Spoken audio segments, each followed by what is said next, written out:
kuwa. Rayuwar duniya a tashi na kun taka rawar gani, to ba za a raba mu ba.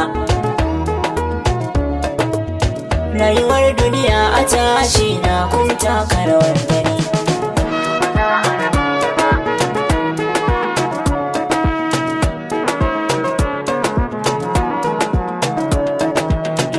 Zama da masoyi na gane shi ne ribar rayuwa, da san ka da shi kake yin biki gun samun karuwa.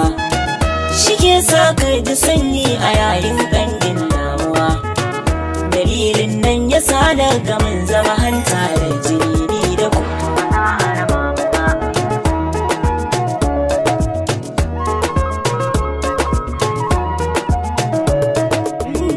Idan zan sauka zan so na sauka ta inda na yi hawa, da ku na kafo na kai matsayin da nake labartuwa.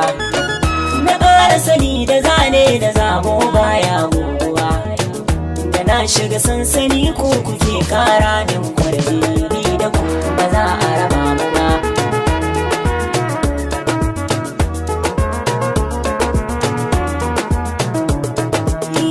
Bayan kudawa nake da bidara ta tashi da zama, na gane gudunmawar nan ta mun aiki yanzu ma.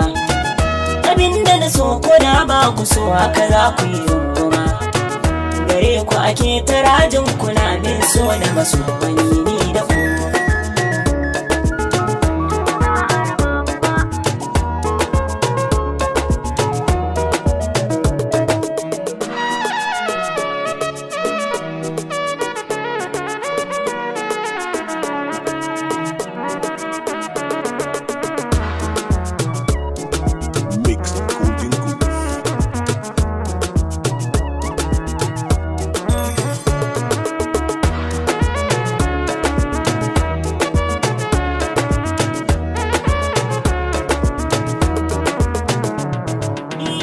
Ina tafiya ina waiwayar ku da ƙara ƙoƙari, kuda kuwa na gaba yadda zan yi na kwanci sasari.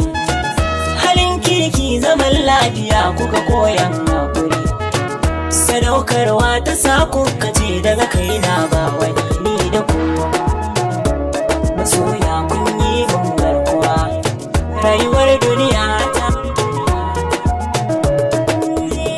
daɗi na kidana da wake ku ne gishi, da tintintin da na daina yi in ba kwa marmari. Amma sai na ga kuke matsamin yin dai jiki, hakika tubali ko ina shine gatan ni da ku.